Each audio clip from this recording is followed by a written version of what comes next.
Hey there viewers, and welcome back to the South Main Auto Channel. Got some 2006 Chevrolet. It's a Trailblazer. It's got the big 4.2 and it doesn't start because the battery was stone dead. I was out in my parking lot yesterday, got towed in.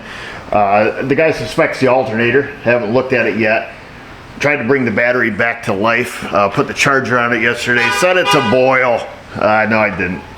Left it on a 2-amp charge overnight, so it's been about 24 hours. I came in, the charger was, it's an automatic charger, it was off, and the battery was sitting here about 13 volts. I can see a date code down in here from 2023, but what we need to do first is see if our battery's any good, because I don't know if, how many times this thing's been dead, and we don't want to do any testing with the battery that's complete junk. So we'll pull this little bar off here, we'll check the battery, and then we'll see what the dealio is, see if it is simply just a bad alternator.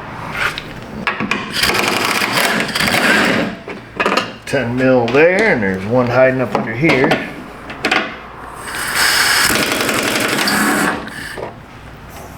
I did jump start the car yesterday, so I know it starts and runs. That's how I got it in, but as soon as my jump starter would kick off, the car would stall. The volt gauge inside the vehicle doesn't work.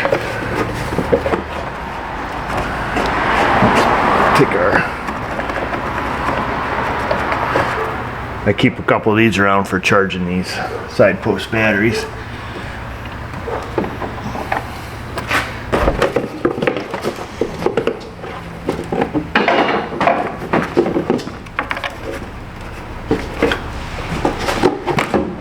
There we are. Duralast, it says. 118.23. We'll screw these little guys right back in there. Carry out our test on it.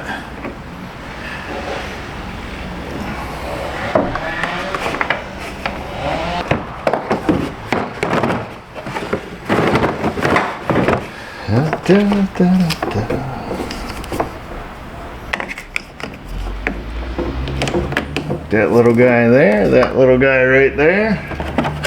800 is what we're looking for. Battery's at 12.99 volts. This is a flooded battery. Bump this up to 800 cold cranking amps. In-vehicle test, no. It is above 32 degrees and it tests out at 760 cold cranking amps. So we have a good battery to start with here.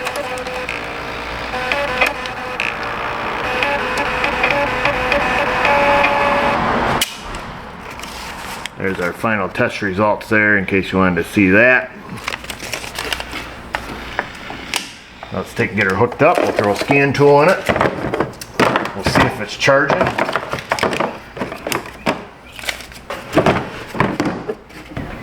Sure was glad when GM finally did away with these side post batteries. I'll tell you that much. Oh, let's see. I guess we can just leave the cover off for right now. We'll end up putting it back on or taking these back off. I don't like the looks of that one.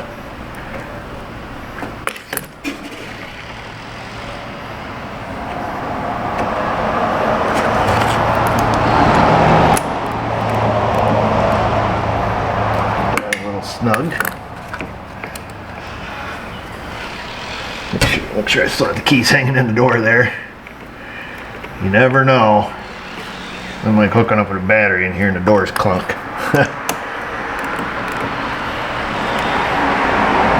Okay, there's that. Let's see. I don't expect to see any codes. We just hooked the battery up. We're not going to do a full system scan. These old class 2 systems take quite a while. We will just go right into the engine controller here. Alright, so no codes there. We'll go live data, engine live data. I believe it's in engine data 2. Let's see if we have any generator stuff in here. There we go, there's our 2 generator things. F and L terminal, so she's only a 2-wire jobby.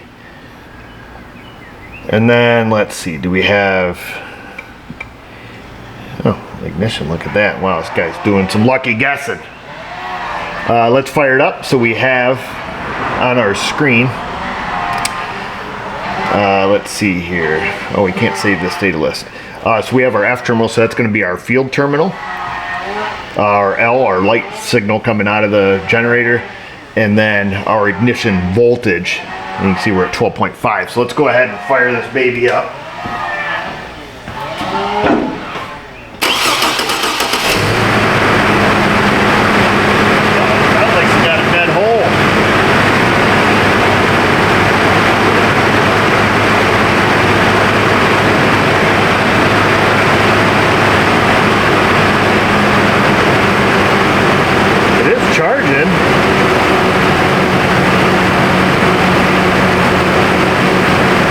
Put a little bit of a load on this thing, see what happens. We'll turn on the headlights and window defogger and stuff.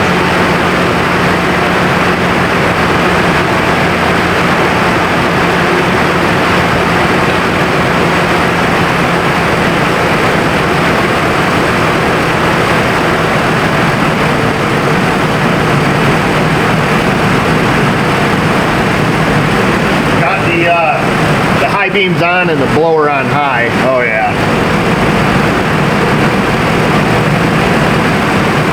So it's barely keeping this battery going.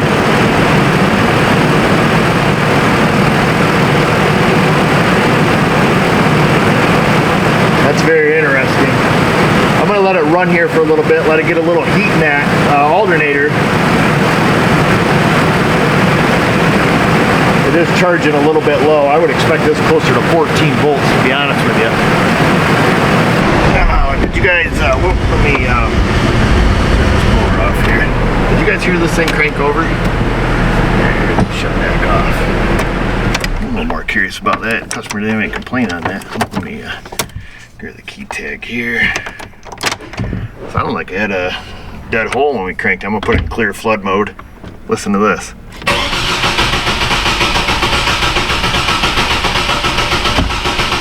Yeah, definitely has one cylinder not contributing as much as the others, that's for sure. Very interesting. Whoa, we're charging 300 volts.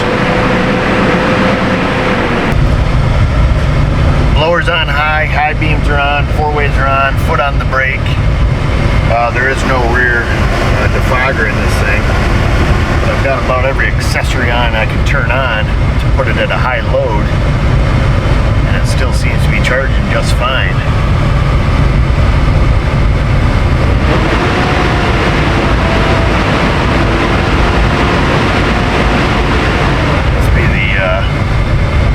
Control for the fan is broke because I see the fan's on full beans. Alright, so I'm gonna let my foot off the brake, turn the four-ways off, turn the blower down, turn the headlights off.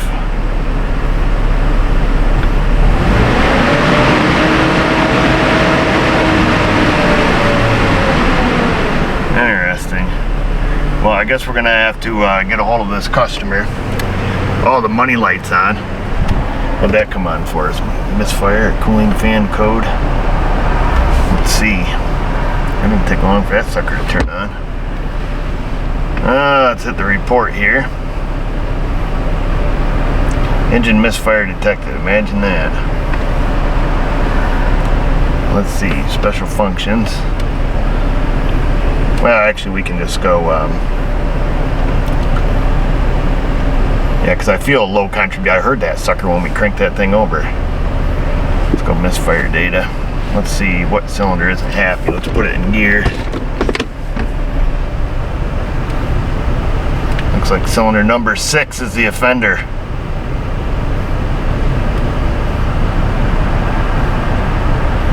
Yeah, customer didn't say anything about a misfire, but obviously cylinder 6 is one that's going wonky. Yeah, when we first cranked it up, you can definitely hear that low contribution.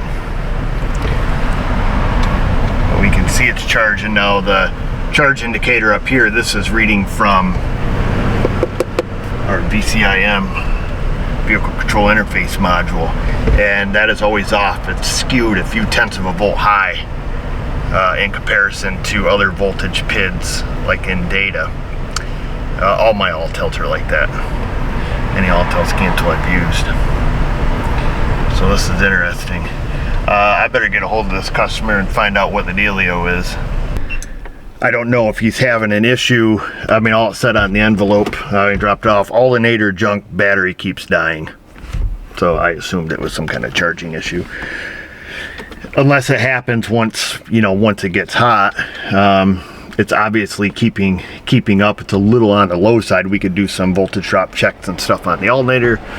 But I'm a little more concerned about this misfire, because this is definitely a low compression issue. Yeah, 110%. You can hear that clear as day when you crank it over there. That one cylinder is low on compression. So that's not good. Hate to have them put any money into anything else, because you want an oil change and everything else. 185,000 miles on it. Let me get a hold of this customer and get the scoop here. So it looks like the alternator is starting to fail. Just sitting at idle.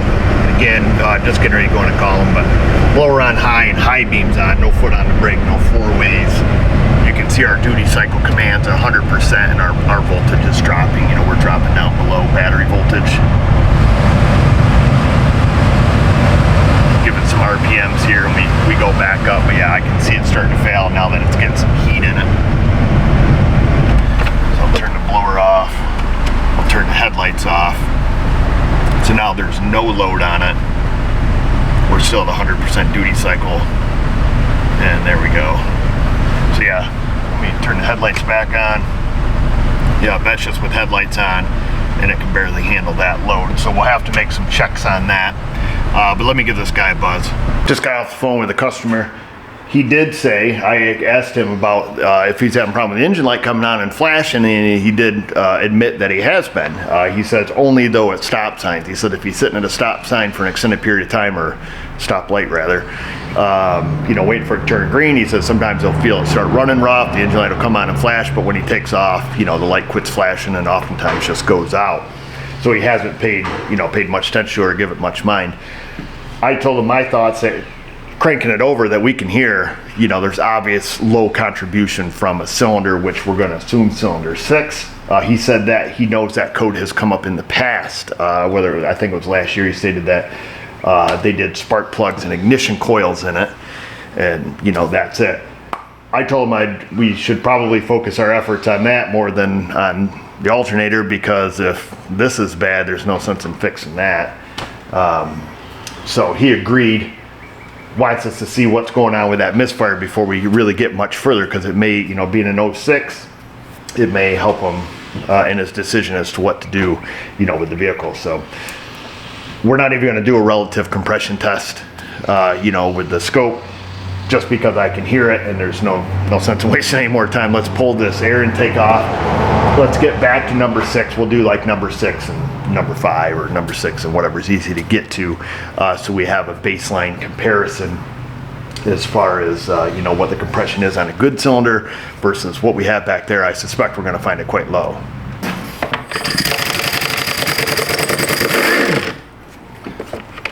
There's that one there. It's 10 mil. Swapping out for the classic 8.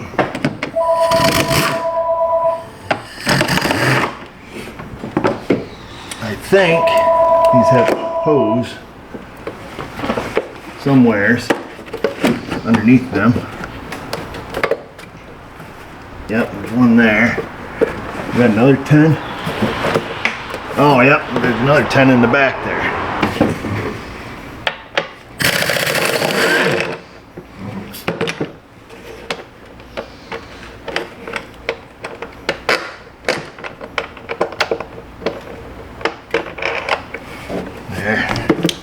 Looks like the same bolts that held that little piece by the battery.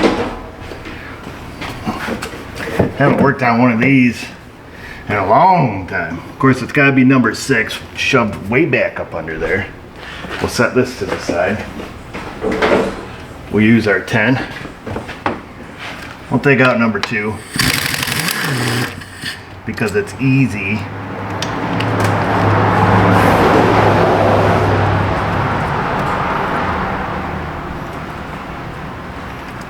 Now we'll leave the connector hooked up.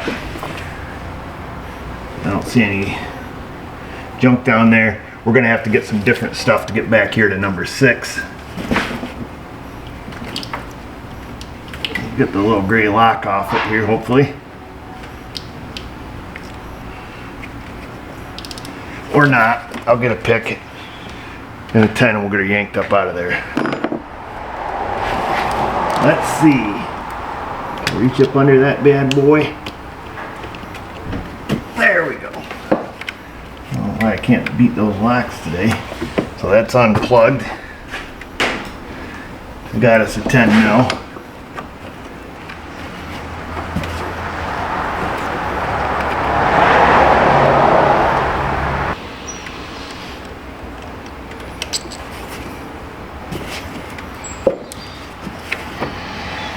There's that coil. Okay. I'm gonna have a look down there with the mirror. I want to make sure there's no junk sitting in it. And then we'll get the plugs pulled out. We'll do a known good or suspect good and then see what that one is. It's your Astro Tools 94404 magnetic spark plug socket set. Let's see. We'll use the long one out here. Oh, she's loose. Loosey-goosey.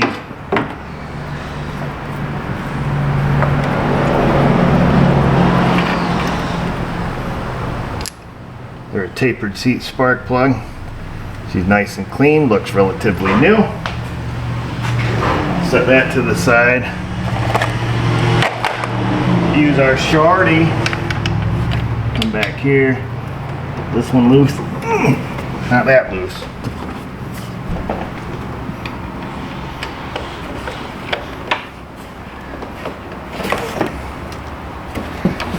Square peg and a square hole here. Let's see. Oh, that one wasn't loose at all.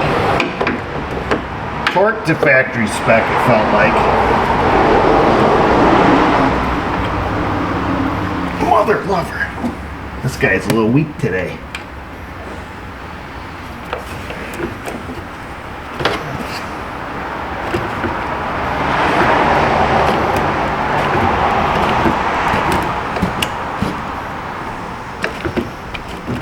Alright, it's power tool time. That's about as much ratcheting as I can do. We already did too much.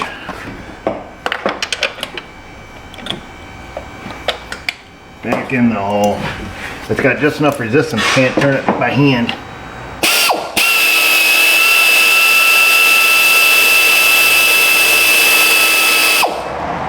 Looks like we're at the top. We're dang close. Yes, sir. There she is. There's that Sparky. AC Delco, your classic 41103. So, has a little bit darker tinge than the other one we took out, but not too bad. Let's go to the compression gauge. Get her threaded down in there. We will go ask the very lovely Mrs. O. Mark.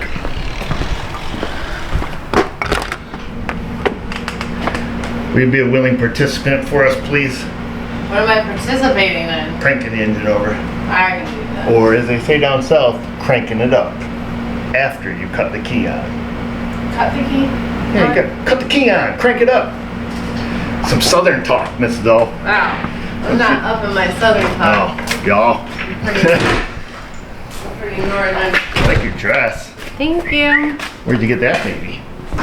Can't tell you a secret. Oh, wow. Where? Wait, which vehicle? This one? The white one here. When I have you crank it, you gotta put the pedal to the plastic, okay? Okay. All the way to the floor. You'll crank it until I tell you to stop. Okay. Oh, let's see, folks. You know, we should be smart about this. We do need to unplug this coil. because we don't want to get zapped.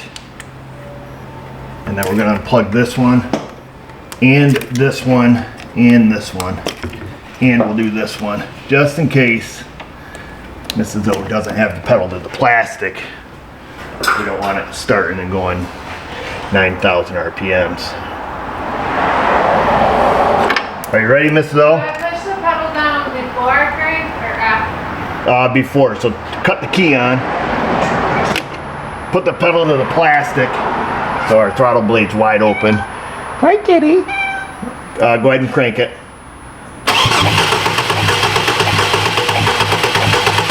Yep. So that cylinder we have 220 PSI. What are you supposed to have? 220. That's our good cylinder. Now we're going to check the one that's a little bit sus. You know what I mean? Does this have to do with the battery being done? No, this has to do with the engine being done. Yeah. Well, it came in for the battery problem, Right. but when I cranked it up after I cut the key on, I said, hold up, wait a minute, something ain't right. I So I called the customer. see. What did you say? He says, yeah, he thinks something's not right too, now that I mention it. All right, cut the key on, Yeah. pedal to the plastic, throttle's open, crank it up. Oh, 160 PSI. That's not enough? That ain't good. That ain't good, Mrs. O. I mean, it's okay. That's why we have low contribution, though. So what we have to do now is a leak down test on that cylinder. See where the compression's going. Still need me to crank? Yeah, just a minute. Okay. The people want to see one more cylinder. Go ahead and cut the key off. I don't know if that's proper terminology. Sounds right. I'm trying to get my southern speak good in case we end up moving someday.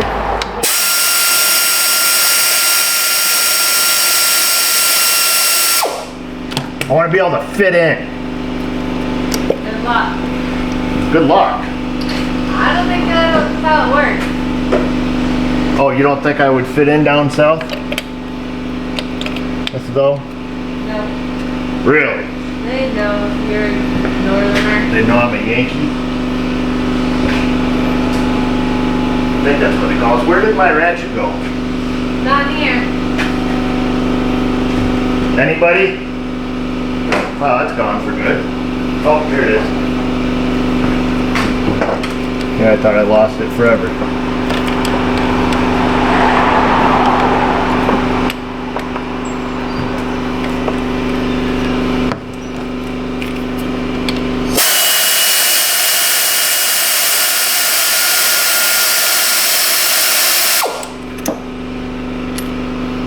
A little bit more of a brown tinge on that one than the other two.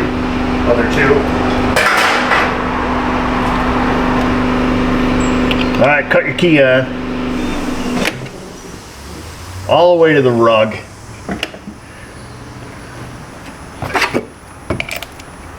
Contact.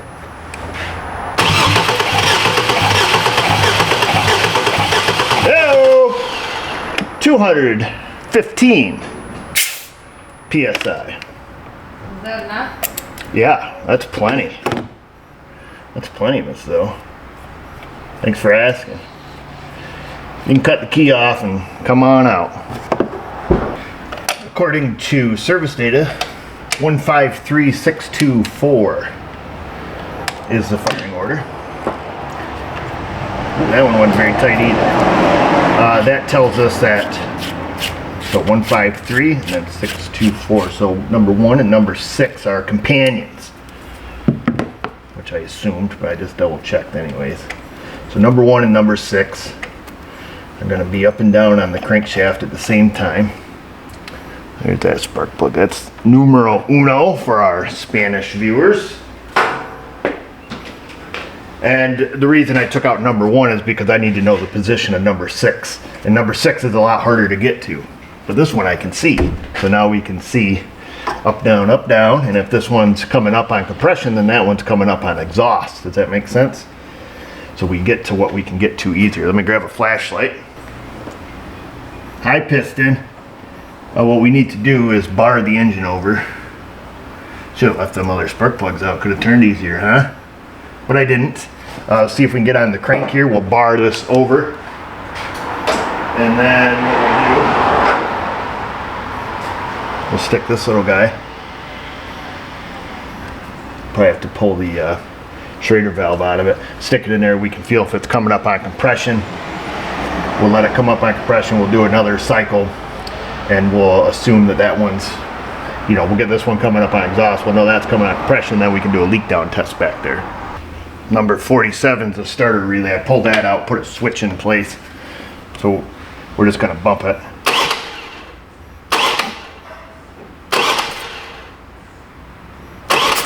Oh, okay, that's the compression.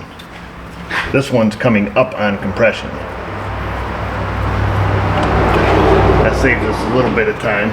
I got this so we can bar it to the handy. Let's see where we're at here. So we just came up on compression, or it's coming up on compression. I'm going to get a socket to fit down there, and then we'll bar it the rest of the way. Because if this one's coming up on compression, that one's coming on exhaust. We want this one here on its next stroke. If that makes sense to y'all.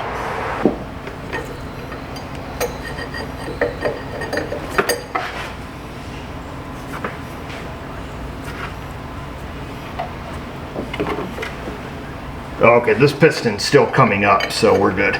We didn't bump past it. All right, so number 1's top dead center of compression. So now we're top dead center of exhaust. So I'm gonna keep barring this over. And while the number 1 goes on its power stroke here, probably find a better tool for back here or for down here. All right, so we're coming down. We're going to think of number 6 cylinder back here. We're coming down on the intake. I'll keep grabbing a bite here. Let me get a visual indicator for us. Stand by. Here's our visual indicator. That way we don't have to keep looking in the hole. Should be going down, remember? So in the back there, we're going down on our intake stroke. We're going down. That appears to be bottom dead center. And now we're coming back up. So we know that our rear cylinder, both valves should be closed, and it should be coming up on compression stroke, because this one's going to be coming up on the exhaust stroke. So that saves you a little bit of time from monkey farting around, as they say. Back there. Stand by, folks. We'll take some stuff out of the cabinet here. Got your classic differential pressure gauge.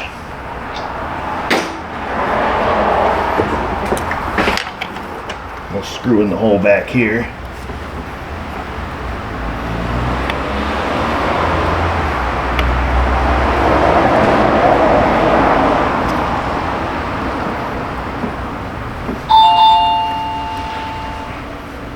There's that. We'll hook this little fella up right there. Grab us an air hose. Make sure your regulator's backed up. 100 psi.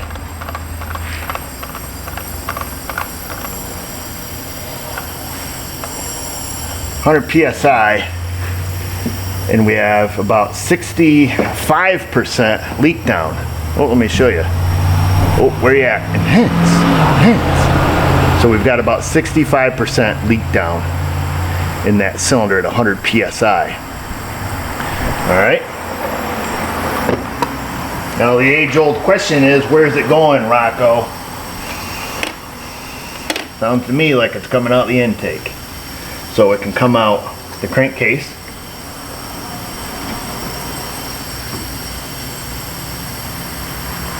which I don't hear. It can come out, so if it's coming out the crankcase, what's that mean? It means it's leaking past your piston. You got a bad piston, man. If it's leaking out the intake, it's got to leak out a valve, or it can leak out the tailpipe out the exhaust. So let's go back there and have a little listen.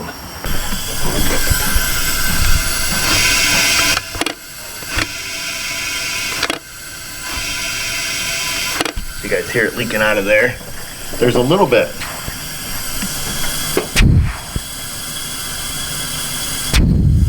Yeah, a little bit in the crankcase. Not uncommon, you know, you're always gonna get a little bit of blow by. It's got a pipe on the back. Sometimes you can blow dry your hair with this.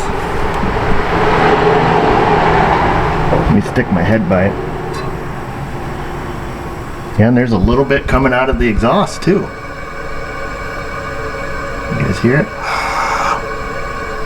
Take you away from it, put you near it. Let me stick my ear near it here. Stand by. Well, that's very interesting. We got a little out of the crankcase, got a little out of the exhaust, and we've got a little out of the intake. Weird, man. Let's do this. This can get you. If your piston is at the top and you're trying to hold it and do a leak down test, be careful reaching down here. You'll get educated. I'm just gonna pull up here. I want to make sure that we're not in a bad spot.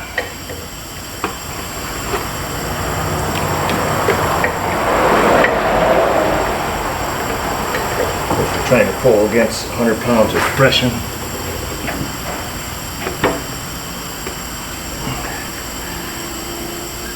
Changed it slightly, about 55%. Of course, we're in a different spot, but it wants to push the piston back down naturally. So we're still at, 55%. Leak down 58, almost 60.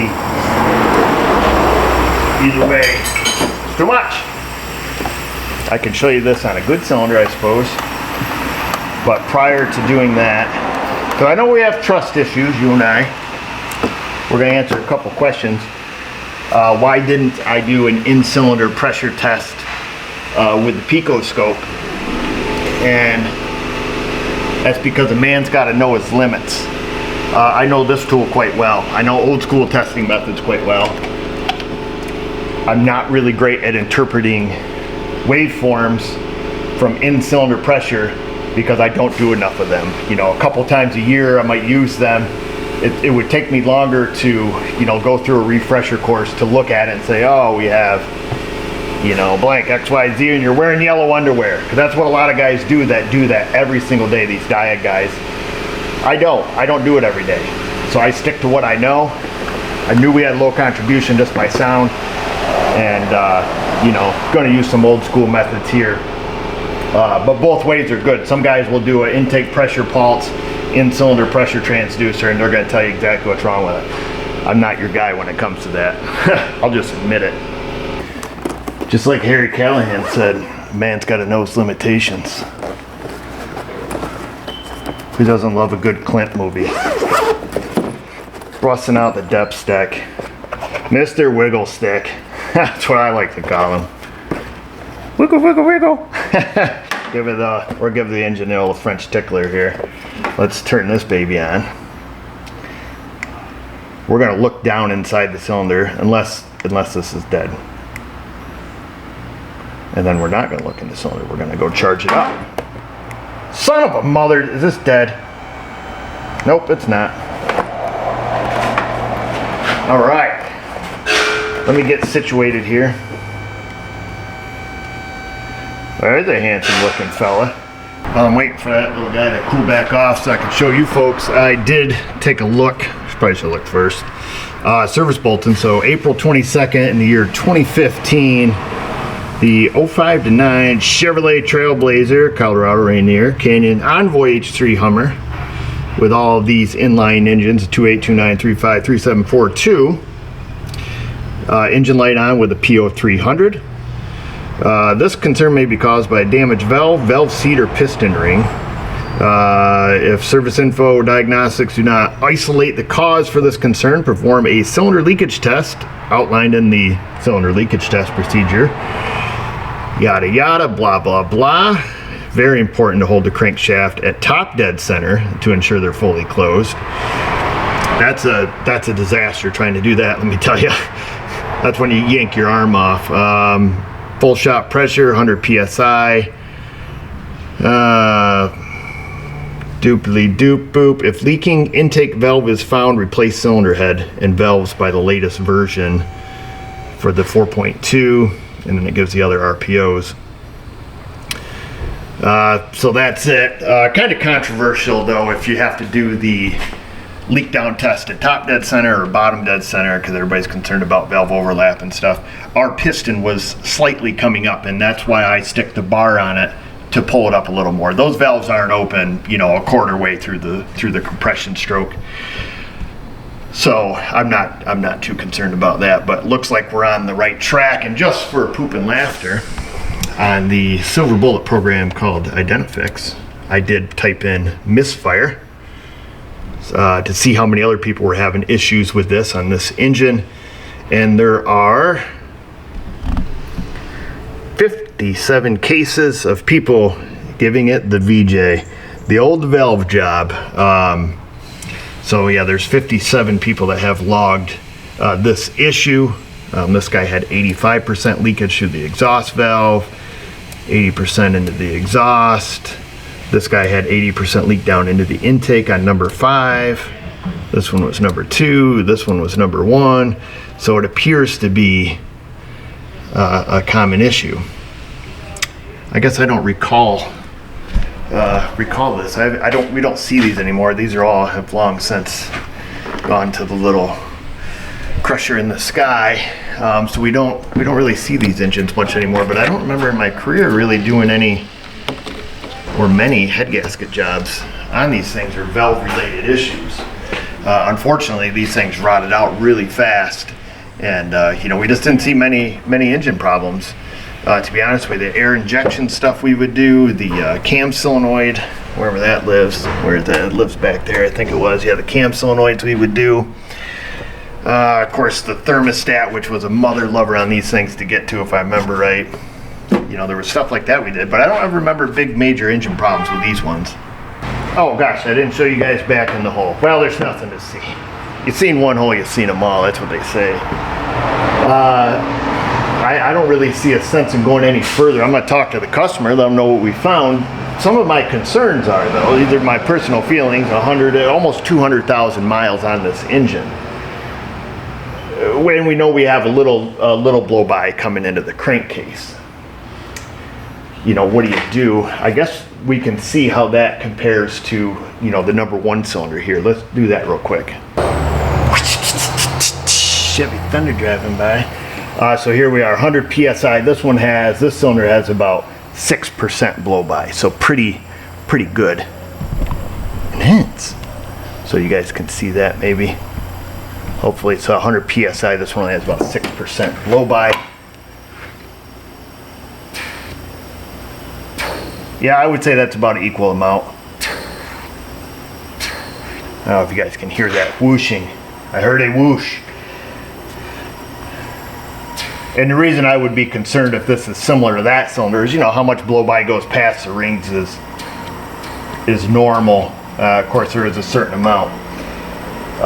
And just for the naysayers that you have to have the cylinder at top dead center, this cylinder is at bottom dead center, just like we tested that one, and you can see, you know, we're at that 5 to 6% leak down, which is, you know, pretty common. Usually 5% or less is typically what you see.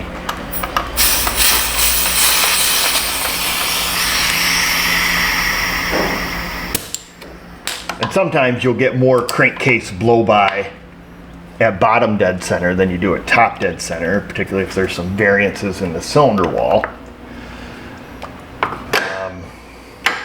Yeah, there we are. Being that one's down at the bottom, let's go hole diving here. I'll just give you guys a picture, but like I say, there's not much to see. Nothing you're going to be super impressed with. scrutinize it all day long, but at the end of the day, the head has to come off, so who cares? So here we are looking back up at the valves. We got our 2 exhaust valves and our 2 intake valves. This guy's really profound, isn't he? Spin it around. Like I say, I could come up, we can scrutinize these all day long. There, like I say, there is no obvious burn marks on them. I ran the valves open and closed, looked at the edges of them, and like I say, on the exhaust valves, there was very obvious pitting. You know, in the valve seat and on the valve face. But like I say, I think the majority of our leak was intake, but that's it, show's over. Pull out, pull out, there we go. Crosshatch in the cylinder still looks pretty decent. Unfortunately though, the big thing that sucks about this, not just for the customer, but for me, is we no longer have a machine shop. Our guy Roger is retired.